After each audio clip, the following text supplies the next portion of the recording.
Hola, viajeros. ¿Cómo están? Espero que bien. Hubo un instante, en el borde más oscuro del territorio humano, en que una llamada de auxilio hizo que media galaxia contuviera el aliento. Porque esa señal no encontró a los aliados correctos. La escuchó la Tierra. Y, para muchos, la Tierra no significaba rescate. Significaba huesos densos, depredadores pacientes y un mundo que mataría en una tarde a casi cualquier especie civilizada. Los Luminari pensaron que el horror iba en camino. Los saqueadores del vacío pensaron que acababan de encontrar otra presa. Nadie entendía todavía lo peligroso que era equivocarse sobre los humanos, ni lo caro que iba a salirles. El puente de la Tina Ceti vibraba con ese zumbido bajo que solo tienen las naves viejas y confiables. No era un sonido bonito. Era un sonido útil. Metal trabajando. Campos de contención sosteniendo toneladas de rabia humana y tecnología práctica en medio del vacío. El aire reciclado tenía un rastro leve a ozono, a café rehecho, a tela calentada por horas de guardia. Afuera, nada. Un negro inmenso. Estrellas quietas. Demasiado quietas. La oficial Lisa Trem fue la primera en inclinar la cabeza. Capitán, estoy captando algo raro. James Reed no respondió enseguida. Tenía esa costumbre. Primero escuchaba el tono, no las palabras. Giró apenas su asiento. ¿Raro cómo? Lisa amplificó la señal. Lo que llenó el puente no parecía lenguaje. Parecía cristal rompiéndose en cámara lenta. Un patrón agudo, ascendente, luego un descenso brusco, otra vez, y otra. Casi musical, si la música pudiera sangrar. A Reed se le tensó la mandíbula. ¿Es un pedido de ayuda? El sistema no reconoce la especie, dijo Lisa, repasando líneas de análisis. Pero la frecuencia basal, la repetición, sí. Suena a eso. A una emergencia. Tom Griffin, en navegación, proyectó las coordenadas. Un sector remoto. Muy remoto. Más allá de las rutas que la mayoría de los capitanes preferían mencionar en voz alta. 3 días a máxima velocidad, dijo. Hubo una pausa pequeña. No dramática. Real. La clase de pausa en la que el reglamento entra por una puerta y la conciencia entra por otra. Martín, desde seguridad, carraspeó. Deberíamos reportarlo primero y esperar órdenes. Reed miró otra vez la señal oscilando en pantalla. Subía. Caía. Insistía. Alguien, muy lejos, no estaba enviando datos. Estaba arañando el espacio. Informamos en marcha, dijo al fin. Pero nos movemos ya. No levantó la voz. Ni falta hacía. La Tina Ceti cambió de rumbo con un gemido profundo de motores, y el casco entero pareció acomodar el peso de la decisión como un animal viejo que aún sabe correr. Muy lejos de allí, en Luminina, la noticia cayó como una enfermedad. La sala del consejo estaba construida en materiales que absorbían y devolvían la luz en pulsos azules. Todo era armónico, curvo, delicado. Incluso el silencio tenía una especie de elegancia. Hasta que el embajador Laurel dijo una sola palabra. Humanos. La reacción fue inmediata. Los destellos sobre la piel translúcida de los consejeros se alteraron en tonos enfermos, nerviosos. Algunos retrocedieron. Otros hablaron a la vez. El murmullo parecía un coro con miedo. Tala, líder del consejo, clavó la mirada en el holograma de la Tierra que flotaba en el centro. Un planeta brutal. Gravedad excesiva, tormentas salvajes, zonas de calor que hervían y regiones de hielo capaces de partir materia viva. Un mundo clasificado, por protocolos galácticos, como un mundo de la muerte clase 3. Y de ahí salían aquellos seres. Mentor Cree expandió la imagen. Humanos corriendo. Escalando. Arrastrando peso. Nadando en aguas violentas. Sonriendo, incluso. Eso era quizá lo peor. Su especie evolucionó bajo presión constante, explicó. Resistencia anómala. Masa muscular densa. Respuesta al trauma superior a los parámetros galácticos.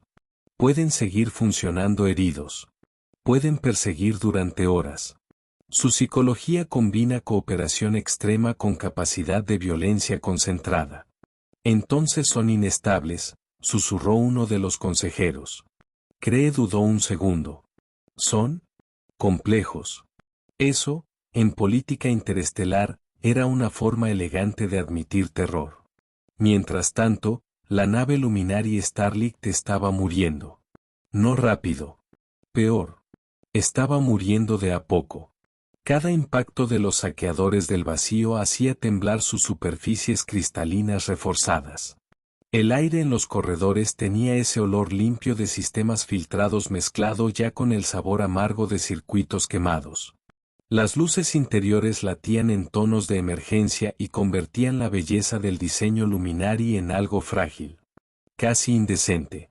La científica jefe Ara sostenía una consola con ambas manos, no por debilidad, sino porque el piso no dejaba de estremecerse. ¿Nada de los guardianes? El oficial de comunicaciones ni siquiera alzó la vista. Siguen bloqueándonos. No entra, no sale nada. Otro impacto. Los escudos bajaron. 27%. La tripulación no gritó. Los Luminary no eran una especie ruidosa para el miedo. Su terror se veía en el brillo. Se apagaban un poco. Como si el cuerpo, por pura tristeza biológica, decidiera gastar menos luz. Ara cerró los ojos un instante. Preparen el borrado de datos. Si abordan, no se llevan la investigación. No terminó la frase. Nadie necesitó que la terminara. Entonces, un nuevo contacto apareció en sensores. Rápido. Demasiado rápido. Una nave angulosa entró en el sistema sin el menor interés en parecer elegante. No tenía la forma serena de las flotas diplomáticas ni el refinamiento casi artístico de las civilizaciones antiguas. Parecía construida por gente que hacía listas, calculaba riesgos y soldaba placas con la idea obsesiva de que algún día algo iba a intentar matarlos. Y se prepararon para ese día. Ara la miró y sintió un frío absurdo. No físico. Cultural. Humanos, murmuró alguien en el puente. No fue una observación. Fue una plegaria equivocada. En Latina Ceti, Red contempló la escena en la pantalla principal, una nave luminaria abierta en varios puntos, liberando gas y escombros, 3 naves oscuras orbitándola como animales alrededor de un cuerpo cansado. Abran canal. Una voz áspera respondió tras unos segundos. Aquí el comandante Drax, saqueadores del vacío. Esto no les concierne, humanos. Red se puso de pie. Le concierne a cualquiera que escuche una llamada de auxilio. Entonces escucha otra, escupió Drax. Márchate. Red casi sonrió. Casi. No. La comunicación se cortó. No hubo discurso heroico. Nadie en el puente necesitaba uno. Las manos fueron a sus puestos, los escudos subieron, los seguros de armamento cambiaron de estado con clics secos, precisos. Los saqueadores dispararon primero. Latina Ceti absorbió el impacto con una sacudida profunda que hizo vibrar las costillas de todos. No fue agradable. La nave humana jamás intentó que la guerra fuera cómoda. Escudos al 92, informó seguridad. Respondan. Solo a sistemas de armas, ordenó Red. Eso hizo dudar a Diane Miller, en ciencia. Apenas una fracción. No iban a vaporizar al enemigo. Iban a desmontarlo. Los disparos humanos salieron en ráfagas limpias y quirúrgicas. Una nave saqueadora perdió su armamento frontal. Otra quedó fuera de eje. Griffin giró Latina Ceti en una maniobra cerrada que habría licuado a una tripulación sin compensación gravitatoria seria, y Torres descargó fuego sobre los motores del tercero. La nave enemiga quedó inutilizada. Desde el Starlight, Ara observó aquello con una mezcla imposible de alivio y horror. Los humanos peleaban como si su nave fuese una extensión del cuerpo. sin vacilación, sin belleza, sin desperdicio. Y, aún así, había control. No buscaban aniquilar. Buscaban dominar el espacio, romper el ritmo del enemigo, imponer una geometría nueva sobre el caos. Eso también daba miedo. Cuando Drax volvió a comunicarse, su rabia ya no sonaba segura. ¿Qué clase de criaturas son ustedes? Reed lo miró sin pestañear. Las que te están dando una oportunidad de retirarte. Drax se retiró. Por el momento. Y entonces vino la parte más extraña de toda la historia. Los monstruos pidieron permiso para ayudar. Cuando el equipo humano abordó el Starlight, la tripulación Luminari se apartó contra las paredes con una cortesía nacida del pánico. Los trajes ambientales de los humanos los hacían parecer todavía más grandes, más densos, más inevitables. El teniente Mark Davis se quitó el casco con un movimiento lento, calculado, como quien no quiere asustar a un animal herido. Venimos a reparar. Nada más. Ara lo observó de cerca. La piel opaca. Sin brillo. Los ojos al frente. Los músculos del cuello tensándose cuando levantaba herramientas. Hasta el modo en que respiraba resultaba agresivo para estándares Luminari. Profundo, rítmico, casi mecánico. ¿Por qué nos temen tanto? Preguntó Davis mientras revisaba un conducto de energía fracturado. Ara tardó en responder. Porque son de la Tierra. El humano esperó más. Pensó que faltaba una explicación. Y faltaba. Para nosotros, dijo ella, obligándose a sostenerle la mirada, la Tierra no es un planeta. Es una advertencia. Davis soltó una risa pequeña, sin burla. Para nosotros es lunes. Y eso, contra toda lógica, quebró algo del miedo. No del todo. Solo un poco. Lo suficiente. Mientras los humanos trabajaban, Ara empezó a notar detalles que los registros galácticos nunca habían mencionado. La delicadeza con la que uno de ellos retiró un panel fracturado para no dañar una fibra luminosa sensible. La paciencia con que explicaban cada procedimiento. El hecho de que, aunque podían arrancar una compuerta con la fuerza de 2 Luminari, preferían pedir la herramienta correcta. Era desconcertante. Una especie capaz de violencia tan precisa, y de cuidado igual de preciso. Cuando Reed llegó al Starlight, las reparaciones de emergencia ya estaban en marcha y el miedo había cambiado de forma. Seguía ahí, sí, pero ahora mezclado con curiosidad. Y la curiosidad, en la historia de las civilizaciones, suele ser el primer agujero en cualquier muralla.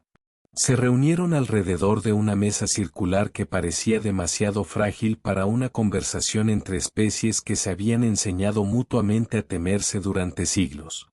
Ara fue directa. Nuestra señal iba destinada a los guardianes. No a ustedes. No la desciframos, respondió Reed. Solo reconocimos una emergencia.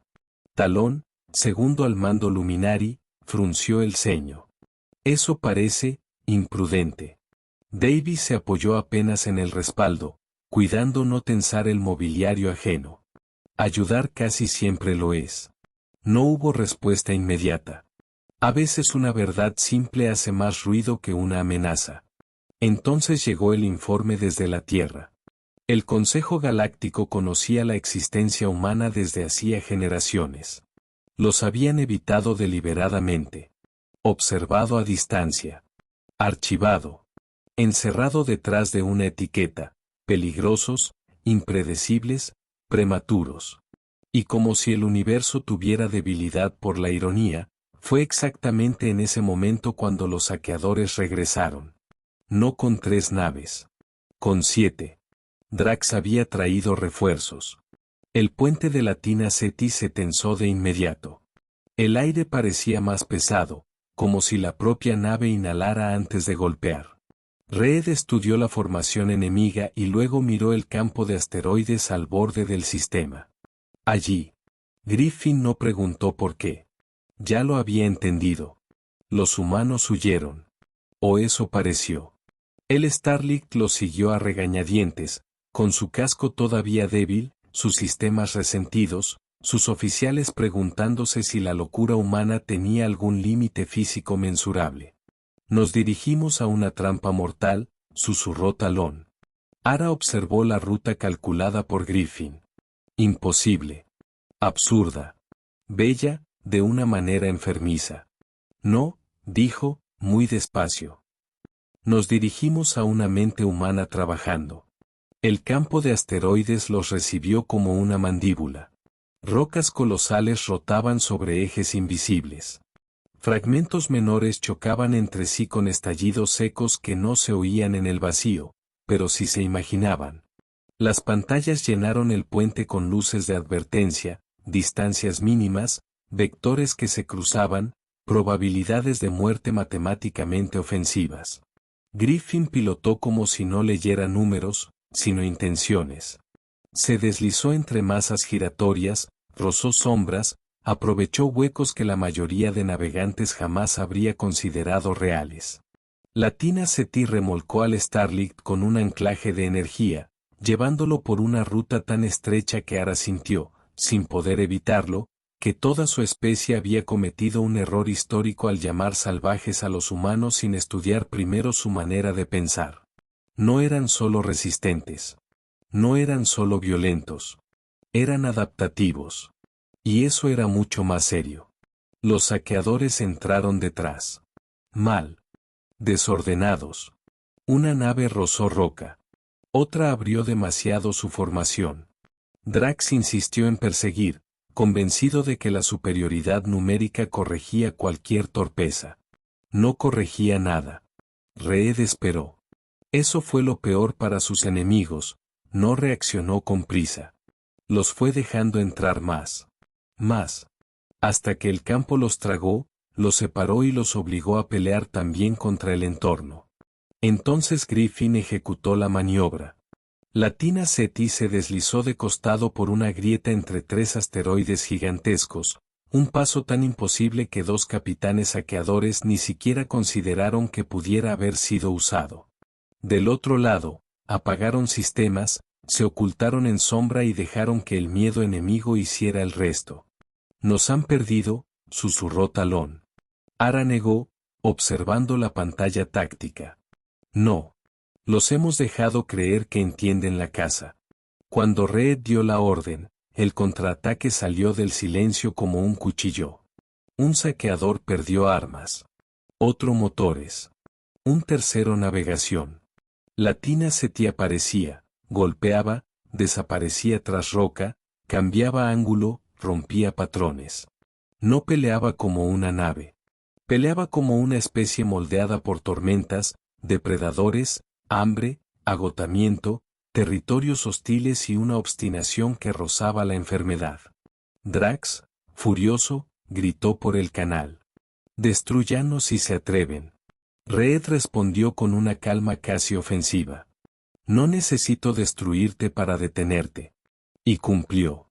Una a una, las naves de los saqueadores quedaron flotando, enteras pero inútiles. Soporte vital activo. Sistemas de combate muertos. Orgullo reducido a chatarra educada. Los humanos podrían haber acabado con todos. No lo hicieron. Esa decisión viajó más lejos que cualquier disparo. 3 días después, en el puesto de avanzada 7, el aire diplomático estaba espeso incluso para especies que no respiraban igual. Habían llegado emisarios Luminari. Representantes del Consejo Galáctico. Observadores. Analistas. Y el propio miedo institucional, claro, que siempre llega antes que la verdad y suele vestirse de protocolo. Reed entró acompañado por Ara. El embajador Laurel inclinó la cabeza con solemnidad luminosa. Capitán Reed. El pueblo Luminari le debe una deuda que no sabía que tendría que contraer con la Tierra. Un delegado del Consejo, alto y azul, con 4 brazos plegados en gesto de cautela, intervino. Durante siglos mantuvimos distancia con su especie. Consideramos que el contacto prematuro podía ser desestabilizador. Reed sostuvo la mirada. Y, aún así, cuando alguien pidió ayuda, fuimos nosotros quienes respondimos. No lo dijo como reproche. Eso fue precisamente lo que hizo que doliera más. Drax fue llevado bajo custodia, todavía lleno de odio. Estos humanos deben ser contenidos, escupió. Son demasiado buenos en esto. Ara dio un paso al frente antes de que el consejo pudiera amortiguar la escena con lenguaje diplomático. Su brillo era distinto ahora. Más firme. Menos tembloroso. Lo que debe ser contenido, dijo, no es la capacidad humana para luchar. Es la cobardía de un consejo que prefirió clasificar el peligro antes que enfrentarlo. El silencio que siguió fue brutal. Porque era cierto. Los humanos no habían cambiado el equilibrio galáctico por ser los más sabios ni los más puros. Lo habían cambiado porque fueron los únicos que, al escuchar un grito en la oscuridad, aceleraron en vez de archivar. Después, cuando las conversaciones oficiales se dispersaron por corredores y salas de conferencia, Red encontró a Ara frente a un ventanal inmenso. Del otro lado, estrellas. Estación. Tráfico. Vida continuando con una normalidad sospechosa, como siempre pasa después de los momentos que parten la historia. Tu gente sigue teniéndonos miedo, dijo Red. Ara tardó en contestar. Sí. Los miedos viejos se pegan a los huesos. Incluso a los huesos ligeros como los nuestros. Red soltó una breve exhalación, algo entre risa y cansancio. Justo.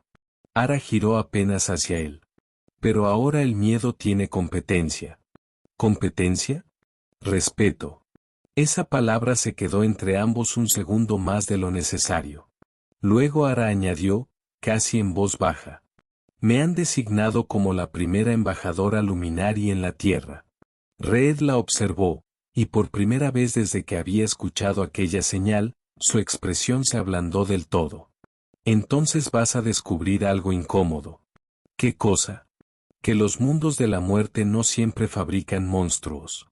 A veces fabrican gente que sabe exactamente cuánto duele quedarse solo.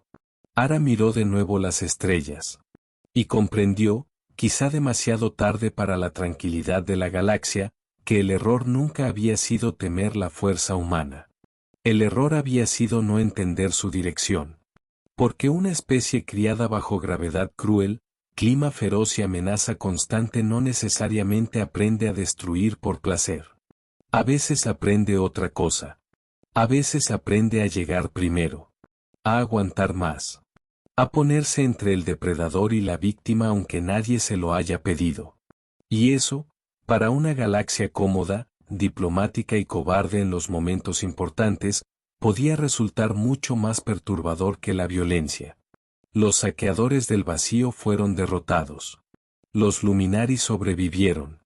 El Consejo abrió, por fin, las puertas a la Tierra. Pero la verdad más difícil no apareció en ningún tratado. Fue esta. La galaxia había pasado siglos mirando a la humanidad como si fuera una anomalía peligrosa nacida de un planeta imposible. Y al final descubrió que lo realmente inquietante no era que los humanos supieran pelear. Era que, cuando podían arrasar, elegían proteger. Y una especie capaz de hacer ambas cosas, cambia el universo para siempre. Si este archivo merece seguir abierto, mantén la señal activa con tu apoyo. Y ahora quiero leer tu posición en el Consejo. Si hubieras estado allí, ¿habrías permitido el contacto con la humanidad, o habrías seguido manteniendo a la Tierra detrás de una frontera de miedo? Deja tu decisión en los comentarios. Si quieres acompañar los próximos registros de esta frontera, súmate al canal. Y si esta historia te dejó ese pequeño temblor en el pecho, ese que aparece cuando el vacío te devuelve la mirada, fortalece el registro. Porque, después de todo esto, la galaxia ya no teme que los humanos existan. Teme necesitarlos.